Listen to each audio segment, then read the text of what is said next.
Greetings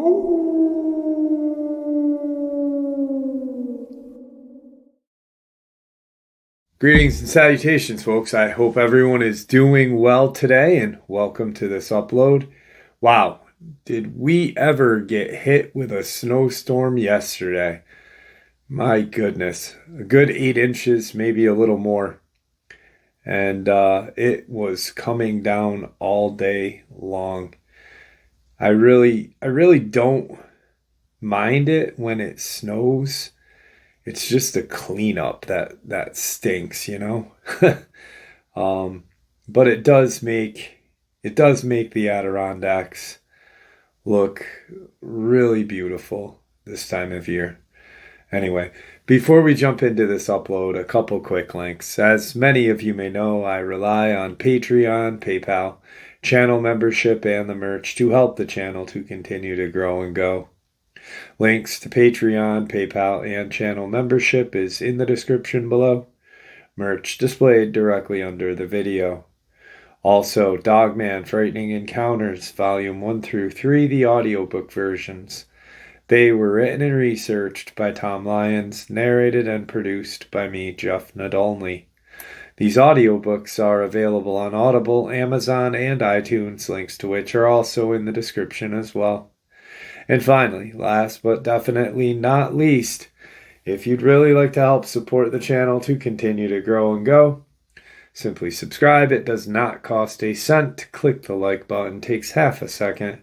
If you don't want to miss out on any of the informative uploads that I put out daily, click the bell icon. And folks, please leave a comment and share the video. Why? Well, these things, they really do help this channel to continue to grow and go. They definitely do matter, and I do appreciate them. And with that, I have taken far too much of your time. Let's jump in to today's upload, shall we? The gentleman who reached out to me today told me he contacted my normal phone and said, "Can you turn on your other phone so I can talk to you?" I call it a burner phone. I don't know how safe it is. I feel like it's a lot safer than my regular phone that I use. And what it is it's just a basic kind of throwaway phone that I, every couple of months, change the number and only put minutes on it. It's never been connected to Wi-Fi. It doesn't have any kind of internet. It's just, I guess, for lack of a better word, a burner phone. And like I said, I change the phone number periodically. I don't know. I know if the government wants to get into anything, they can. They're like little worms. But so I did, and I contacted his number that he has, not the one that he called me on, but a different number that he has. And he said, "Great, hang on." Put me on hold, comes back, he's got a guy on the phone with him. Introduces me to him. His name is David. And we start talking about the experience in Chile. Now, Craig is the gentleman that had the experience in 2004 in Chile, Valley of the Moon, did mission work. That's where he met David. David then went on to do other mission work worldwide, and now is in the States. David was a Catholic priest. He received or had a laicization, which is you are not expelled from priesthood, but you are granted to be a layman. At one point, he was a Catholic priest, a Roman Catholic priest. And he spread the word of Jesus with Craig. Craig does mission work like Habitat for Humanity. He spreads the word of Jesus, and helps impoverished communities in Chile and other countries to just better their way of life on top of hearing the word of God. So David had the laicization done because of things he started to discover throughout his travels worldwide. Things that he had seen, things that he didn't agree with on the Roman Catholic, in the Roman Catholic religion. And he said there was a lot of cover-ups and a lot of just, so he still believes that Jesus is his Savior. He just doesn't want to be affiliated with the Roman Catholic Church anymore. He still does mission work and, like I said, is in the States. So we're talking about a couple of different experiences. He starts asking me about what I know about certain things, Nephilim, what I think about this. And he said, well, I've heard about 10 of your videos, and I feel like you're on the right track, talking about how these aliens or the extraterrestrials are demons, that there are portals or just kind of doorways to wherever. Hell, no one knows, And he had actually heard me talking a lot about Dulce and different connections that I've made and theories that I have. So he said, I got a lot of information I'm going to share with you. He said, Craig, I'll talk to you later. Craig said goodbye to me, said goodbye to David, and it was just David and I. He said, today I'm going to share with you some information that throughout my priesthood, throughout different books that I have had access to, I'm going to share this with you, and then I will share my experience with you. The only time I have ever seen one of these creatures. He said, I had an opportunity to see a Dogman. I hope I never see one again. And it was more than one. It was 3 in one day. He said, I pray that I never see these things again. I feel like they are demonic. But the information that I have to share with you today is everything along the lines of these creatures that you call Draconian or Draco, which would be the winged reptilian creatures, and the Nephilim, and a couple of other. He said I got a little bit of information on the Anunnaki as well. And he said, I'm going to send you a file, open it up, and we'll talk about it. He said, and you have my permission to share this with your audience. So let's get into this right now. Like I said, tomorrow's upload will be his experience that he had while on doing mission work. And it was stateside. It was actually in the state of Washington.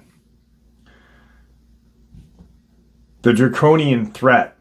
Are you afraid of reptiles? Almost everyone is afraid of some reptilian species.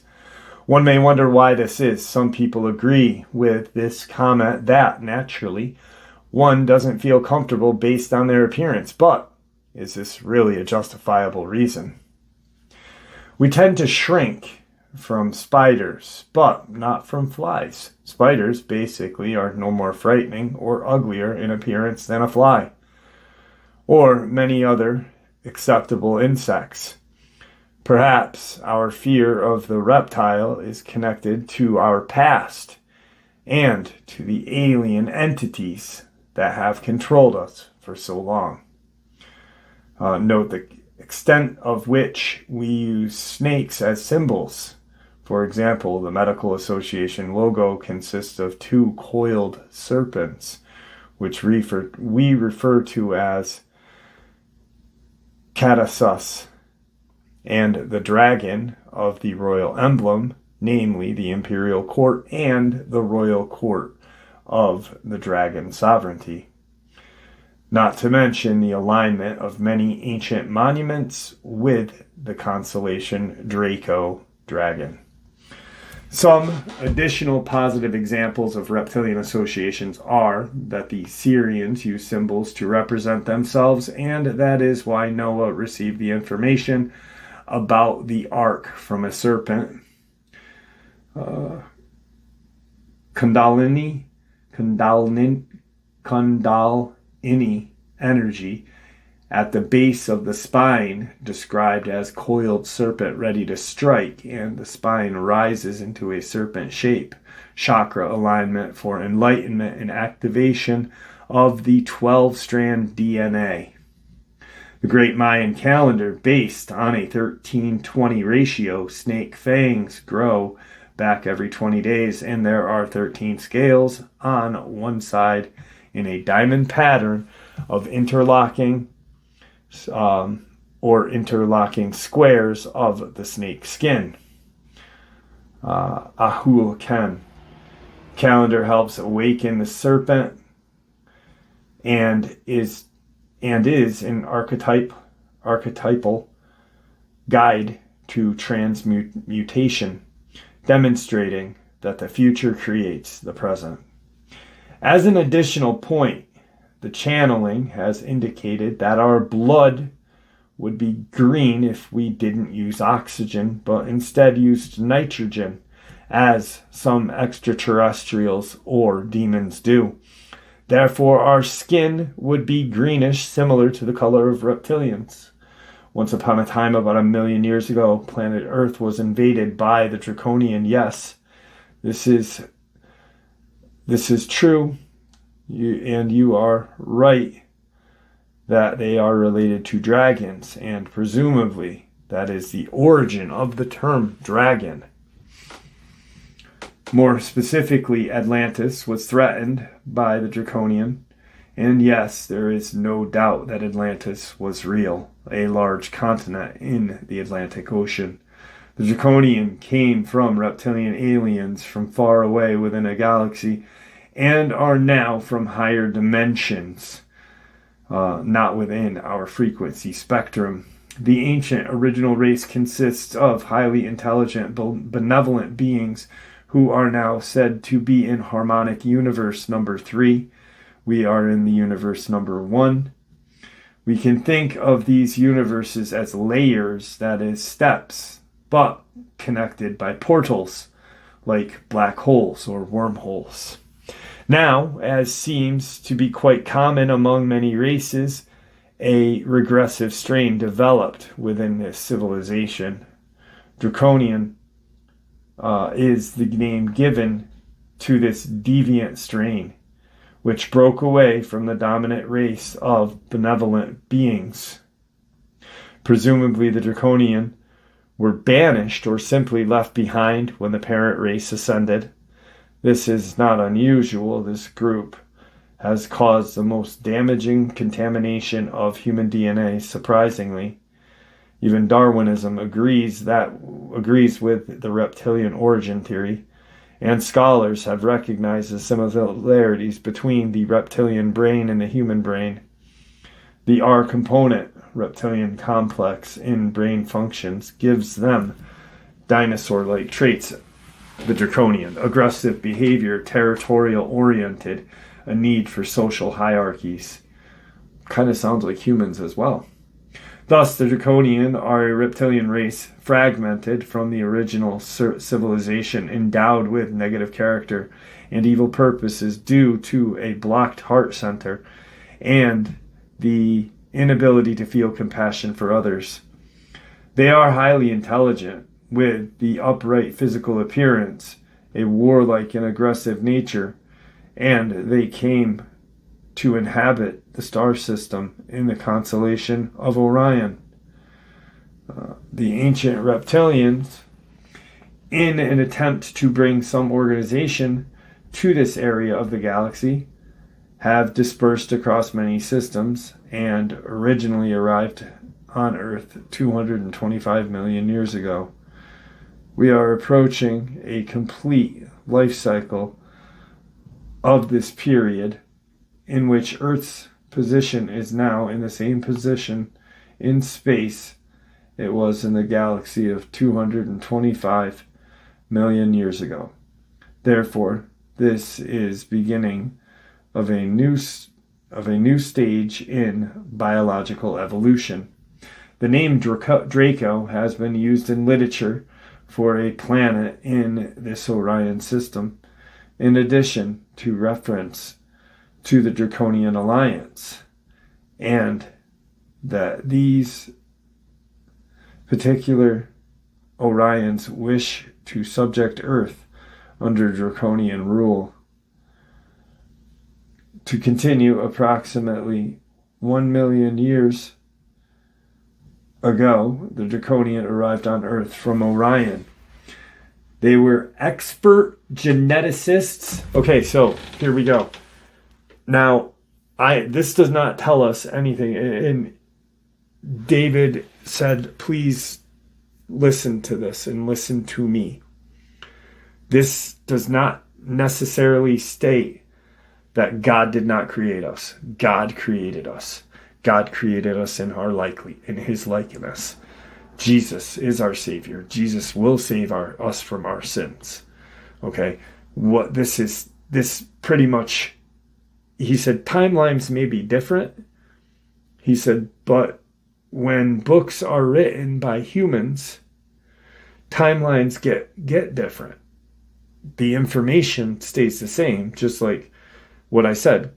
God created us in his likeness. Jesus is our Savior. Those will never differ, but timelines may differ. And the fallen angels, and we call them fallen angels. Some people think that fallen angels fell from heaven, and that is not true. They were cast down by God to perform a task. When they came to Earth, they fell in love with man's daughter, the daughter of men, and took them as wives. Also fornicated with creatures to create other genetic creatures. They also did experimentation. In the Book of Giants, the Book of Enoch, they talk about that. To continue, approximately 1 million years ago, the Draconian arrived on Earth from Orion. They were expert geneticists and scientists, and they experimented with the human genetic code, creating hybrids. These hybrids were known as Dracos, a combination of human and Draconian traits achieved by containing the human genetic code. Draconian, not Draco, Draconian, were the winged reptilian-like creatures. Now, some of the fallen angels were said to be seraphim, which some looked like reptilian creatures. Draconian consider Earth their birthright and have been manipulating this planet largely from hiding for nearly 500,000 years. Dracos are tall, standing around 7 feet with human-like bodies, but with reptilian scales and faces. In addition to their facial appearance, they also resemble the Draconian in temperament. Furthermore, the general appearance is more lizard-like than dragon-like. The reptilian races are also called lizards. It may be interesting to mention that the Draconian altered the DNA of the dinosaur at this time, which, according to extraterrestrial information, were the creation of other ET experiments about 350 or 375 million years ago. Now, this he put in this purposely. You should not be confused by orthodox historical periods. This entire type of information is based on context of a single human civilization on this planet. There were many. Time estimates can be confusing, particularly because space-time is fundamentally non-linear. Jesus is our Savior. God created us in his likeness. The result of these new experiments carried out by the Draconian on the genetic code of these dinosaurs, in which their own genes were genetically spliced with traits of an aggressive nature, was the creation of carnivorous dinosaurs, for example, the Tyrannosaurus rex. These ferocious and fearsome monsters, known as draconian monitors, were used to subdue and control human population. Also, in satanic information, the Dracos possessed genetic makeup known as a 666, a mutation imposed by the Elohim, advanced beings from higher dimensions of the universe, on some species to prevent interbreeding. The 666 refers to the deactivation of the higher 6 harmonic in strains 1, 5, and 6, and is 3 sixes. Now, Draconian and Draco hybrids also created the goat sucker. And some may have heard about these in alien /UFO magazines and newspapers. Claims of dinosaur-like appearances, small human-sized creatures, also known as El Chupacabra. The genetic distortion of the human DNA created by the Draconian threatened the continuum of human species. With the assistance of the Anunnaki from the Sirius A star system, plans were made to eliminate the Draconian problem on Earth. No, this is not the Anunnaki resistance, which is an ally of the Draconian. They devised a method to use Earth's grid energy to destroy the Draconian and Draco underground habitats. However, the plan failed, causing an explosion within the Earth's crust, causing climatic disturbances, earthquakes, minor pole shifts, flooding, destruction of land mass. The result in a period of global ice which lasted several thousand years, causing unhealthy climatic events. Many humans went underground, and the Draconian either left or failed to survive. Humans eventually returned to the surface and struggled to rebuild their lives, but interbreeding with the Draconian had contaminated their genetic lines. Several ET groups that came to Earth exploited these negative circumstances to conduct further genetic experiments. As a result of the distorted human project, these varieties of primitive human and also more ape-like forms were created. Therefore, on a basis, these particular species of primitive humans and ape arose from intelligent humans, not the other way around. In case of any confusion, one might wonder if the Draco and Draconian originated from the renowned astronomical constellation called Draco, not unless it's an incredible synchronicity. The star pattern of Draco system is actually a dragon, but these creatures' symbols and constellation images typically have no meaning. They are merely a method of identifying stars and act more as a mnemonic.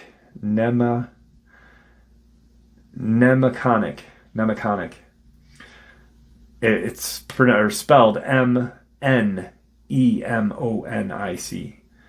Mnemonic. Now, humans were very vulnerable to being controlled. According to Voyager volumes, a civilization at the time consisted of Atlanteans, Lemurians,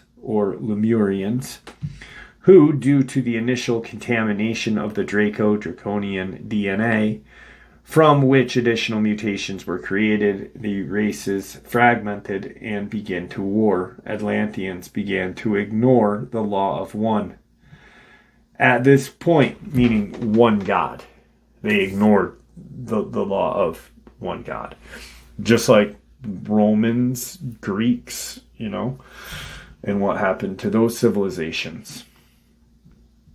At this point, the Anunnaki, a reptilian race friendly to the Dracos, came to Earth bringing a creed that was distortion of the law of one. Anunnaki created teachings that would make humans appear godlike, thus promoting easier submission.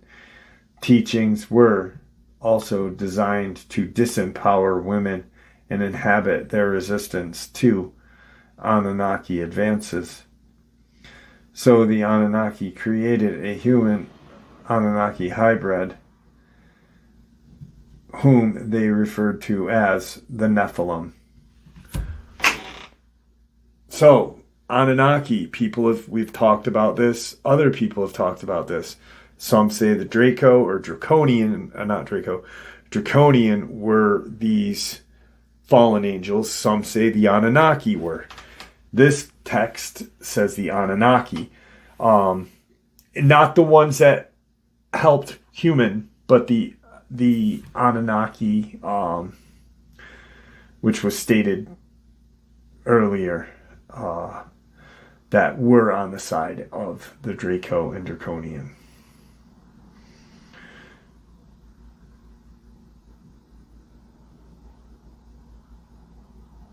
At this point, the Anunnaki, okay. Their teachings were also designed to disempower women and inhibit their resistance to Anunnaki advances. Okay. So the Anunnaki created a human Anunnaki hybrid they referred to as the Nephilim. Very interesting. Huh. The Nephilim / Anunnaki. This is where it gets deep. This is where it gets into Book of Giants, Book of Enoch connections. And this is all information that he had access to as a Roman Catholic priest. I didn't ask where he got it. He just stated, this is information that I had access to. And you need to share this so people can hear it. Also, he kept saying, please always remind everyone that Jesus is our Savior. No matter what anyone says, and like he stated in that, where he, in the middle of all of this, states that timelines are not to be, like, just because there are different timelines, they are non-linear. Which makes a lot of sense, because did God really create dinosaurs? Because at one time, 60, 70 years ago, a little longer, about 70 years ago, the Roman Catholic Church denied the existence of dinosaurs. Denied it completely. We know they existed. Did God create such a ferocious creature? Maybe. And that's what they say here. But not the Tyrannosaurus Rex. The carnivorous ones. The aggressive ones. I could see a God that we love and care about, and that loves us and cares about us, creating something similar to like a Brontosaurus or a Diplodocus and stuff like that. Plant eaters. Similar to cows, goats, this and that. Interesting that they talk about the El Chupacabra, the goat sucker. The human-like reptilian, not the North American dog one. Nephilim, Anunnaki. Most extraterrestrial species have deviant branches, and the Anunnaki from Sirius mentioned above were no exception. The name of these advanced beings, Anunnaki, is presumably derived from their king or god Anu. The Anunnaki lineage apparently traces back to the Elohim, who in turn are a digression of the Elohi, beings of higher dimensional universe who largely oversee and control the development of the human race.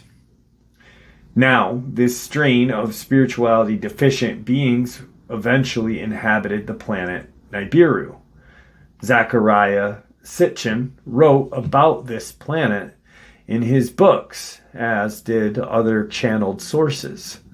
The planet Nibiru is apparently larger than Jupiter and, unexpectedly, is a member of our own solar system.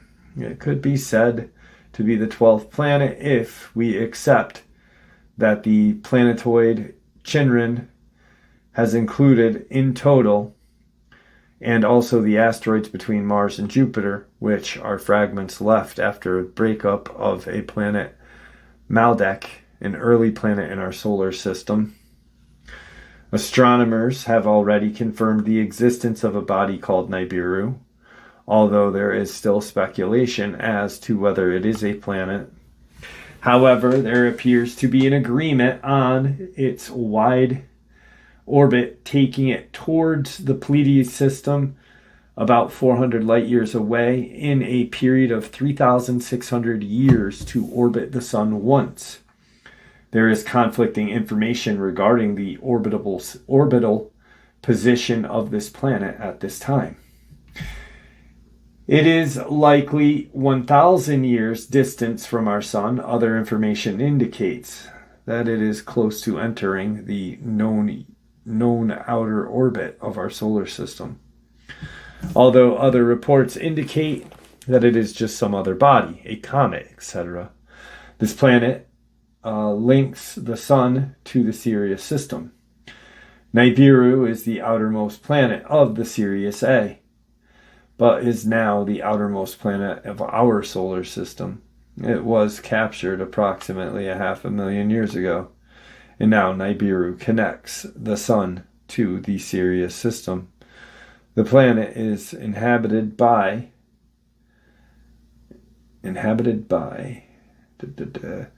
Anunnaki, who will be a resistance group from Sirius A, and the Elohim mentioned above from higher frequencies.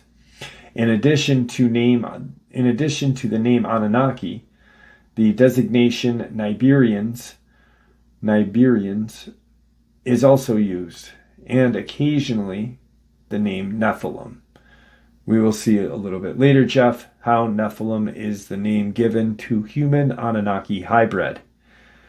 Also, Nephilim are mentioned in the Bible as angels who interbred with the daughters of men.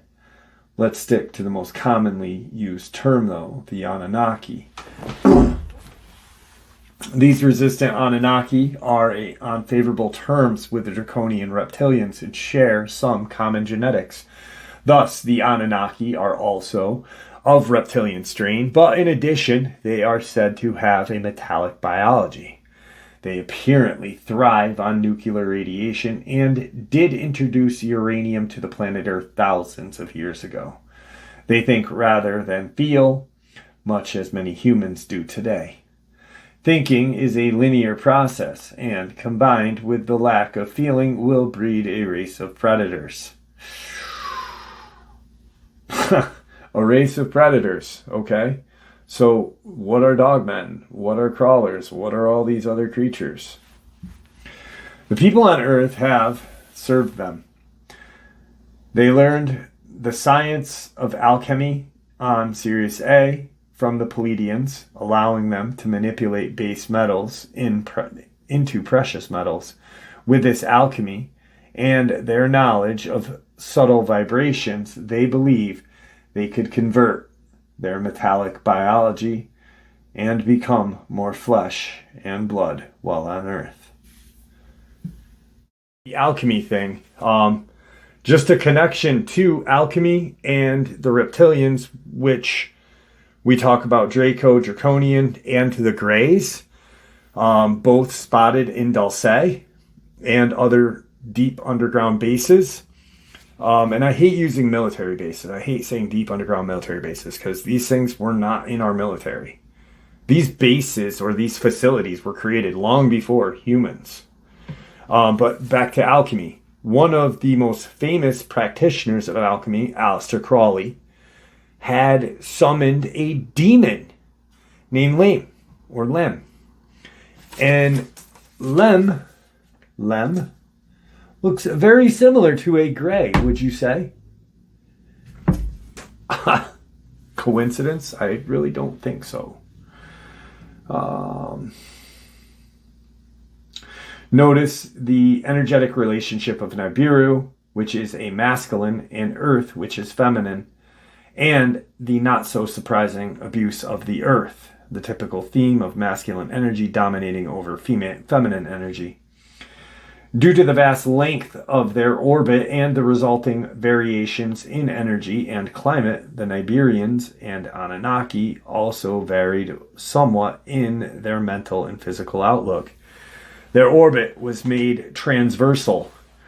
Preparations were made well before entering the solar system, particularly since their orbital motion is contrary to the other planets in our system.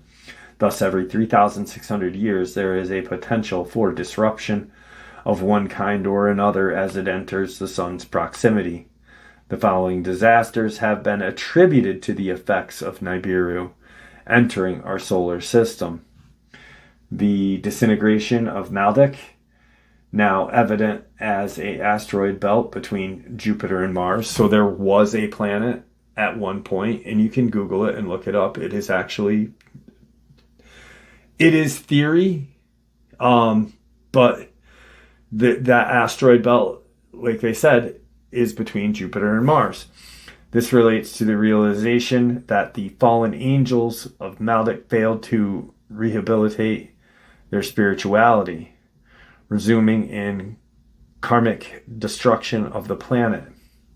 The surface of Mars was destroyed by the disturbance caused by the passage of an enormous planet. Civilization at the time knew hundreds of years in advance that they would be a target of this rogue planet, and they will build underground bases. On other occasions, Jupiter was struck either by Nibiru or violently ripped away by turbulent fields, causing a large fragment of Jupiter, now known as Venus, to break off. Another example of the effects of Nibiru opposing orbital struggle in our solar system has been the creation of the year for planet Earth as 365 1.25 days from its previous period of 360, which occurred 104,000 years ago. There was, however, one example in which Nibiru's arrival in our solar system was beneficial. Sirius was closely related to the origins of our energy and planet. Sustenance for Earth is apparently received from Sirius. Sirius attached a central crystal from Nibiru to act as a vehicle to bring the crystal to Earth core, presumably on a non-physical level, for the transfer of the codes necessary for human evolution. However,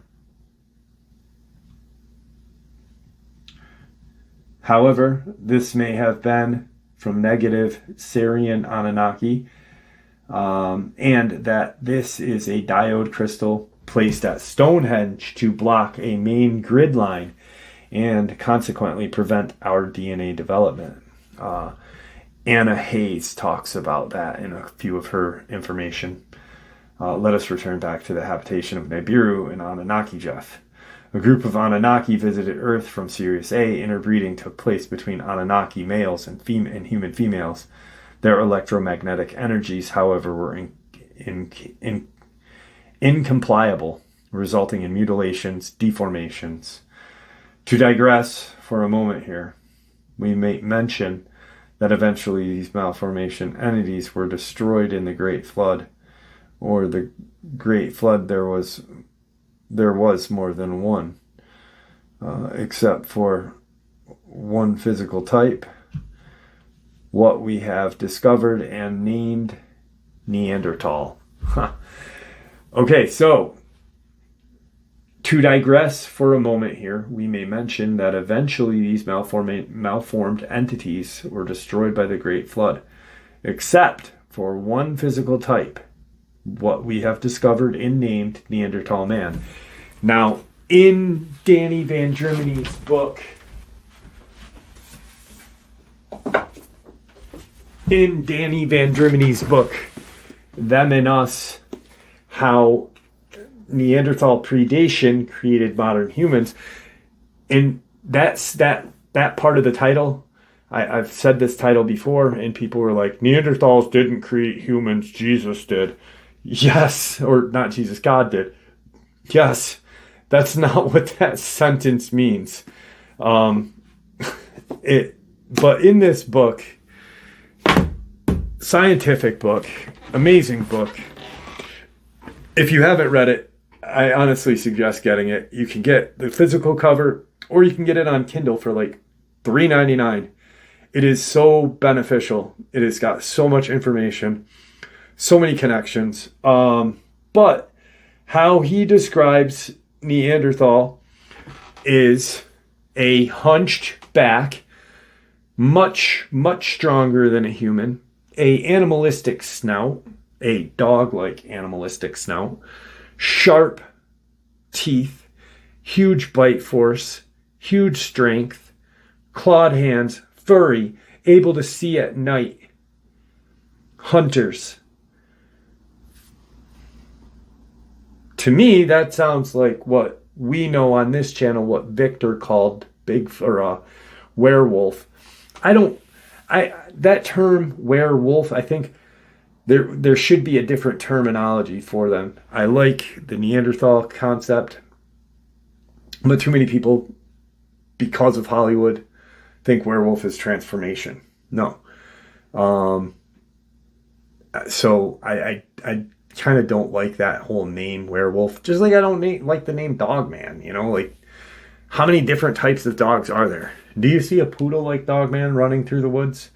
We've seen hyena-like ones. We've seen coyote-like ones. We've seen wolf-like ones. Just like humans, Humans are very different from one another. Therefore, these things would be different from one another, right? I don't think there's a variation type 2B3C, you sank my battleship. Just like, perfect example. A person I saw at the grocery store the other day was taller than me, darker complected than me, and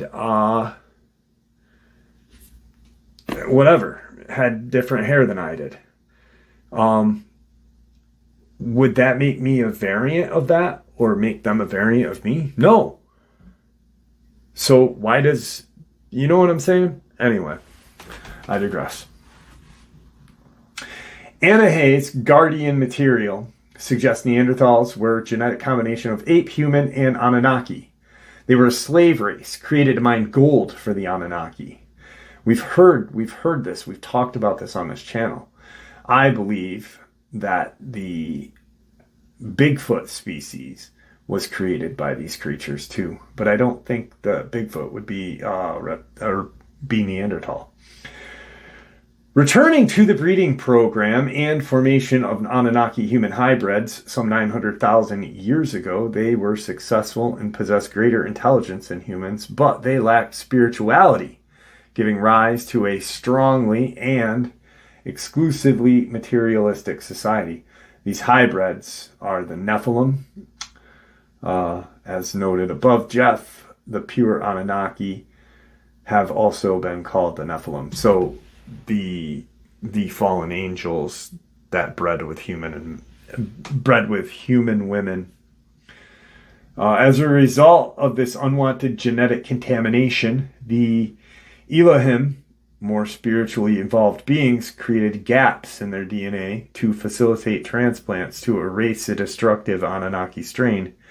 These spaces, which we have inherited, have been termed the junk DNA by our scientists today.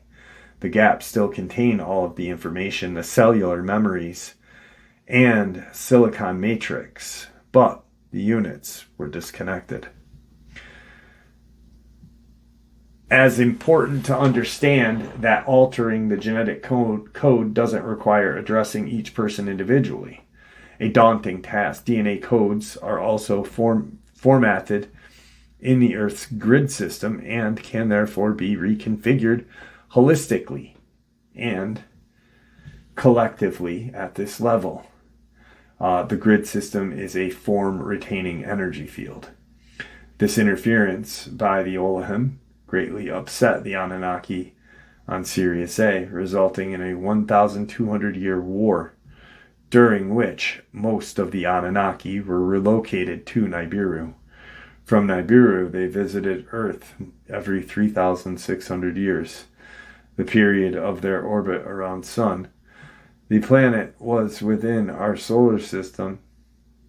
The planet is within our solar system and close enough to Earth for about 125 years, during which their technological compatibilities are sufficient to travel the distance in a spacecraft or using portal. Oh my God. So I say this all the time that, it's kind of far-fetched that they'd use spacecrafts because it takes so long from point A to point B, because it's like 100,000 light years from one side of our solar system to the other.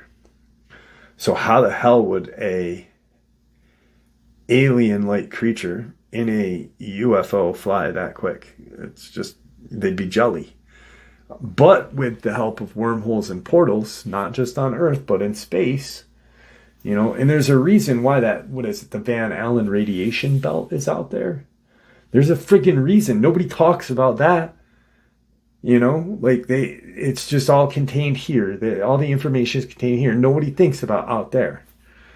There's a reason for that. Did God put that there to keep us here and keep us safe? Quite possibly. Quite possibly.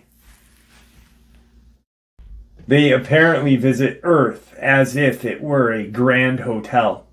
They have considered themselves our owners and have a particular fondness for Earth's energies, although they now regret the harsh and negative measures they use to manipulate us, giving rise to a corrupt society mirroring their own, like a child picking up the bad habits of their parents. Currently, they appear to be infiltrating our worlds and our governments.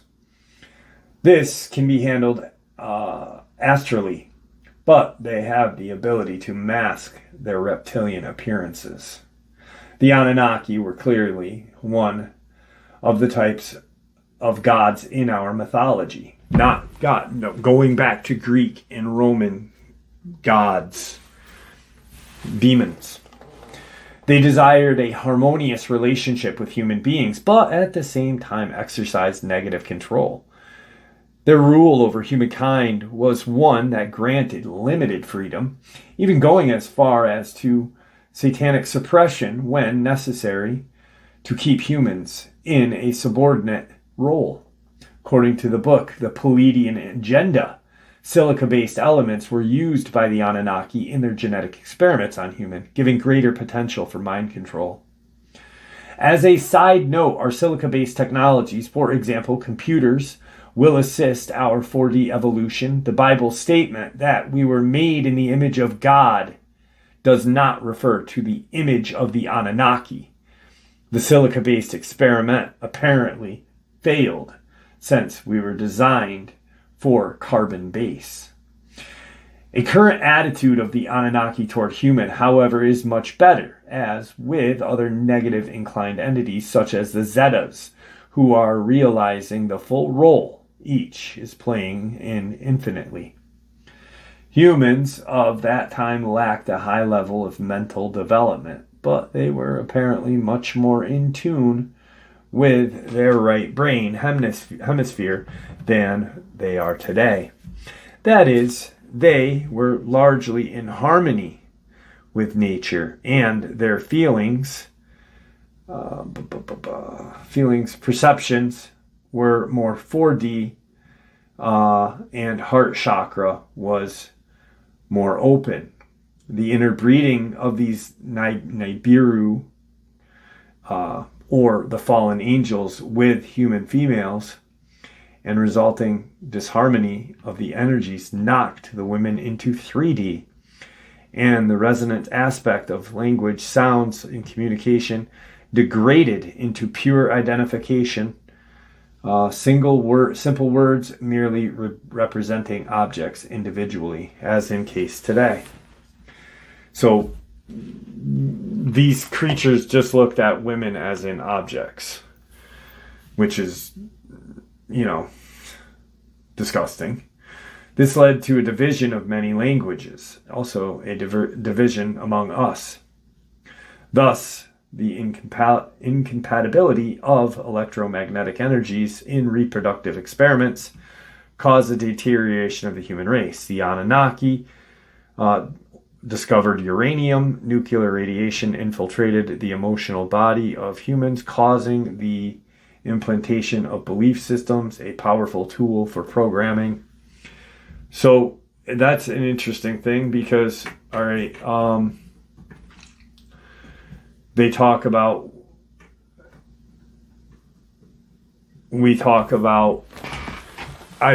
this, like World War II.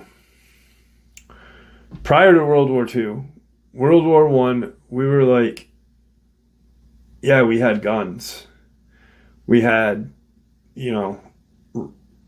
propelled planes, but nothing like World War II. And it was such a small period of time. All of a sudden we have a bomb that can essentially just wipe a whole civilization off this planet. Ironically enough, during that period of time, there were treaties signed by Eisenhower, Truman, and others to get this power, this weapons, these jet propulsion engines. We went from propelled airplanes to jets in a matter of nothing in time. If you really think about it, nothing in time. Almost like our cell phones. We went from 2000, the year 2000, where very few people had a cell phone. Very few. And if you were, you were rich. To now, everyone has one. Everyone and anyone. 6-year-olds. Could this be a way? Is this a way of them controlling humanity? Is this another way of the draconian working with our government to control humanity? Yeah. Check this out. We'll brainwash the kids. We'll start with the adults. Oh, it's not working with them, but let's give them apps. Let's give them TikTok.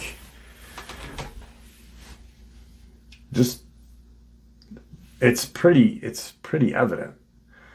I'm probably gonna be wearing an aluminum foil hat, probably halfy on this, but I don't care because this makes a lot of sense to me.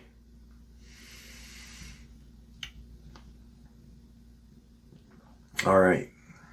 The Anunnaki were experts, or the fallen angels were experts in science and genetics, and took keen interest in splicing DNA of different species, including humans, creating human and animal mutations. The original intention was to genetically improve the human race. But the Nibirians became driven by curiosity in the extreme forms of creatures they could make.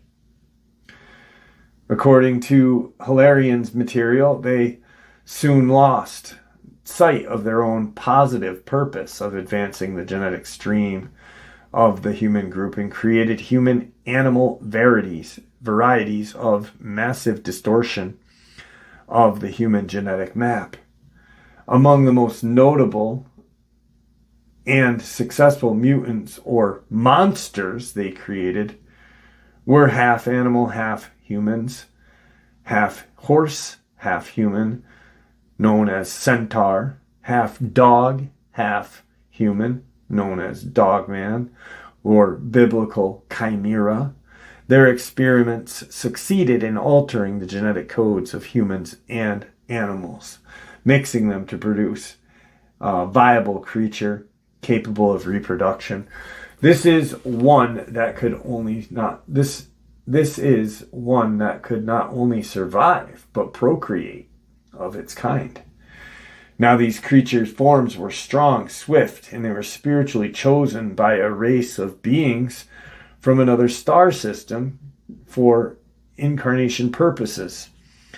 They were from a highly advanced civilization that had evolved to higher realms, leaving behind a relatively small group, a few thousand, who had failed in this ascension process.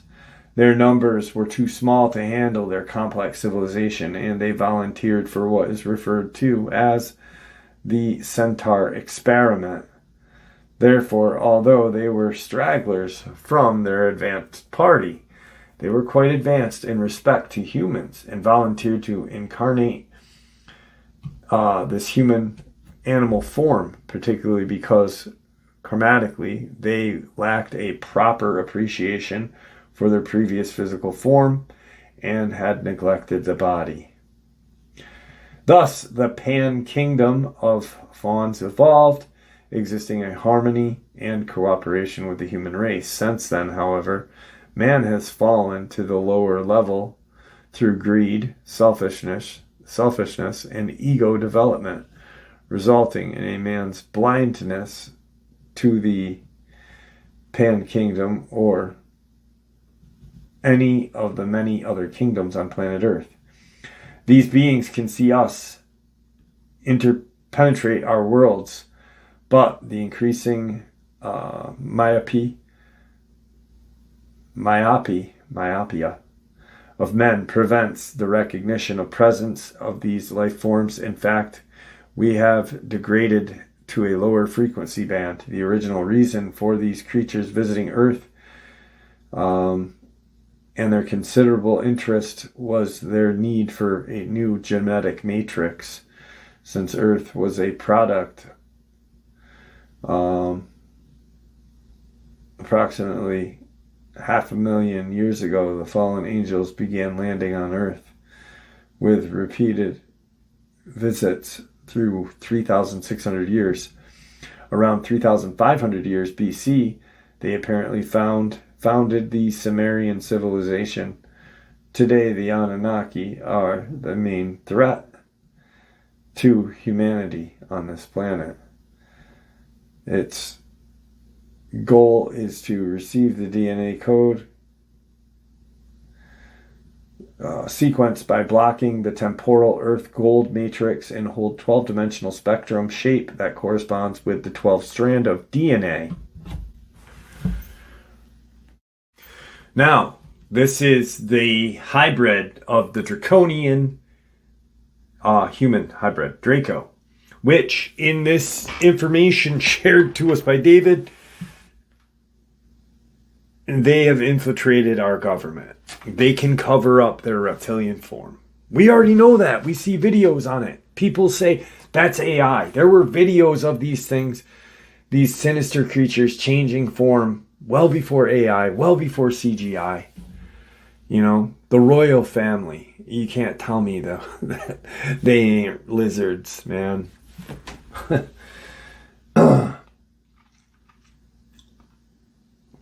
The draconian human hybrid appearance, 6 to 7 feet tall, brown green scales, four-fingered claws, webbed hands, snake faces, a mix between human and dragon, with a central ridge from the top of their head to their snout. Eyes with vertical slits and golden irises. They can survive weeks on a large single meal. Higher-ranking ones have wing-like appendages that are said to grow tall and are said to grow taller. Original reptilian or lizards, from where the lizard originated, taught them the sciences of life. The Dracos, although part human, part draconian, have chosen a path of separation from source, and in opposition of the law of one. Their goal is domination by force, with subsequent control and enslavement of the human race, in complete violation with the universal law of non-interference, of free will. So what's that? Who's that talking about again? God. These fallen angels wanted to interfere in what God gave us. Was one, he created us in his likeness, and two, he gave us free will. And these very disgusting creatures wanted to take our free will from us, so we would be subservient, yes man creature, like it doesn't get any much more real than this. Okay. According to Anna Hayes' material, we can trace the Draco's lineage back to the Seraphim, who separated from the Seraphim, who separated from the Seraphim. From this Seraphim ancestry, both the avian and reptilian lines developed, and this too made its own special contribution to the human DNA. Now, MJ12, the secret government group that has formed alliances with extraterrestrials, was formed while Truman was in power and before the presidents knew about the alien situation after MJ12 formation. However, leaders were given information on a need-to-know basis, limited and often containing erroneous material. Greys, increasingly known as Zetas, meaning the small aliens with large heads, highly segregated race, and a negative offshoot of the original Zetas. They work under the Dracos. The Greys, a small population of Zetas, are in the servants of Draconian or Draco. The hybrid, which are Draco Zeta, are particularly under Draco control.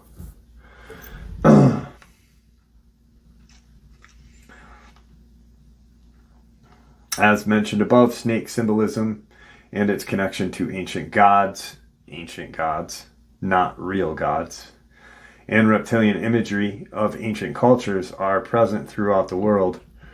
Reverend John Bathurst Dean wrote that symbolic snake worship is so common in Greece that Justin Martyr accused the Greeks of introducing it into the mysteries of all of their gods. Also consider Chinese interests, fear of and respect of dragon. About 52,000 years ago, the Dracos were secretly allowed to return to Earth. They began, however, to infiltrate Lemuria and build an extensive network of burrows and tunnel systems between Lemuria and Atlantis. So Lemuria is technically where Mount Shasta would be.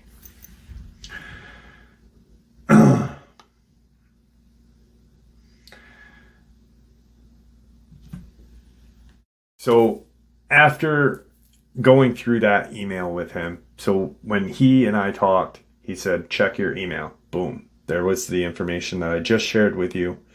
And we went over it while we talked. He said, share this with your audience. This is what I received prior to being granted my laicization. While I was a Roman Catholic priest, this information that I just shared, I obtained. You will not find this. Like, this is not something that is openly discussed. The information now that I'm going to share with you is information while on my quest through life to do mission work. Spread the word of Jesus, spread the word of God, but also help people in impoverished areas or people who fight drug addiction, alcoholism, any other kind of addiction. Get out from underneath that. People who don't have water, people who don't have roofs, obtain that. Throughout that period of time now, here are some books and information that I have learned, and I want you to have this information to help you on your quest. Share with the audience. The book Voyagers, Volume 2, covers the topic in some detail. It explains the true information about the nature and significance of the Ark. This is the Ark of Covenant, or Noah's Ark, which has been withheld from humankind for so long. The Ark of the Covenant was not a chest containing a rod and staff, although there were powers associated with a rod and staff, nor was it a Anak possessing even greater powers. The Ark is an energy device that involves such much more multidimensional concepts. The Ark was created 840,000 years ago, originally called the Ark of the Paladorian Covenant, an agreement between the Paladorians consisting of several races to aid humankind. It bridges the Amenti Sphere portal in the Andromeda galaxy and the Earth's core to the Great Pyramid to enable the third seeding of the human race. Originally, the pyramid was intended as a harmonic renaissance chamber to draw in multidimensional energies from deep space and Sirius B, utilizing the Anka as a cornerstone. Can't believe I'm pronouncing it wrong. The Ankh as a cornerstone, with additional purposes of strengthening the Ark of the Covenant portal and serving as an interdimensional teleportation center. It is located in the Earth's heart chakra. Apparently, Noah's Ark was not a boat. It refers to the Ark of the Covenant in the Great Pyramid. And the description of the Bible refers to a passage leading to the Ark. Noah protected himself from the great flood at the center of the earth through the pyramid. This understanding of the Ark is revealed in Howard Middleton Jones' book and James Wilkie's book, Genesis of Giza. So, to safeguard it, the portal connecting to the Ark was moved to Egypt. According to UFO researchers and other channelings, Earth's population are apparently manipulated from underground Draco Zeta complexes, deep underground facilities. Therefore, the human genetic traits obtained from the Draco human hybrid agenda enabled them to infiltrate human society undetected, to use human bodies, either directly or indirectly. David Icke's book, The Big Secret, covers this background. In 83 to present, Draco Zeta Resistance has been creating human hybrids and clones for its own nefarious purposes. They are returned, but when those humans grow up, they are unaware of their ET association and can be subliminally targeted by the Draco Zeta resistance through DNA and neurological structures. We can add that the Guardian Alliance also kidnaps these people in turn to deactivate these genetic codes and return them to normal. Now the alliance between the Draco and Zeta is one without loyalty. It is not based on harmonious cooperation, simply one exploited for its own selfish needs. As the Guardians foresaw, this proved to be added danger to Earth. The Draconian Zeta primary objective is to create a frequency fence on the planet. In combination of infiltration system, frequency fence would interfere with plans of Earth's ascension into new dimensions and the necessary DNA changes. This frequency fence is related to the alien government experiments, including the Philadelphia experiment. Montauk, baby. Huh. I mean, the drastic problem became evident to the Guardians in '84 as they tracked this outcome and by examining future probabilities. So this is all books. David Icke's book, The Biggest Secret. Jump on Howard Middleton Jones's book and James Wilkie's book, Genesis of Giza.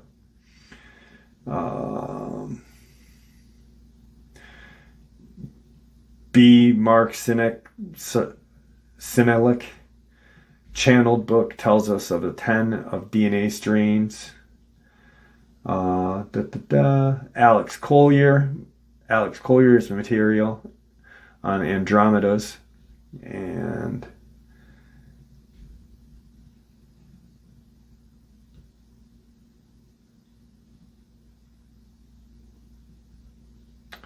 so those are the books that he wanted me to check out and you guys to check out too. So pretty much check out David Icke's the book The Biggest Secret, and these are underlined. He wanted these underlined. Voyagers Volume 2, and Genesis of Giza. Voyagers Volume 2, The Secrets of Amenti, is written by a person named Ashana Yadin. Talks about the biblical revelation. Wow. Listen to this. This is just a little bit of what. On September 12th, 2000, a global event of paramount significance occurred within the covert infrastructure of the New Age, UFO, and Illuminati movement. On September 11th, 2001, in preparation for the first anniversary of September 12th, 2000 event, a trigger event of the WTC World Trade Center / Pentagon terrorism attack was launched as a first step in the intended 2011 fulfillment of the hidden global agenda that reaches far backward in time. Earth is poised at a cusp of the great New Age, long-predicted Hopi prophecy, Mayan calendar, and biblical revelation.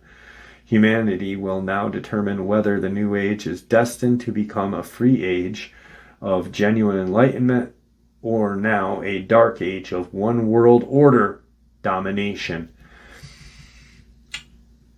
This book talks about Atlantis, Lemuria, Nibiru, the Ark of the Covenant, Harp, Montauk, the Wingmaker site, holy shit, Philadelphia experiment, covert UFO cover-up, infrasound, pulse testing.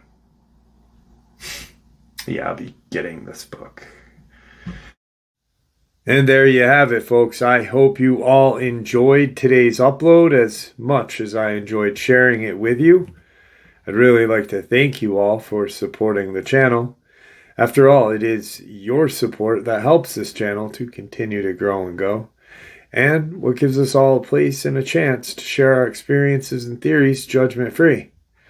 Everyone is simply treated with the respect that we deserve. Please, everyone, stay safe, happy, healthy, and ever vigilant, keeping an eye on our children, pets, family, and our friends. These creatures are real. These events have happened. Share this information with those you love and care about, and it may just help save their lives someday. Until next time, never stop asking questions, Never stop searching for the truth, and God bless you all.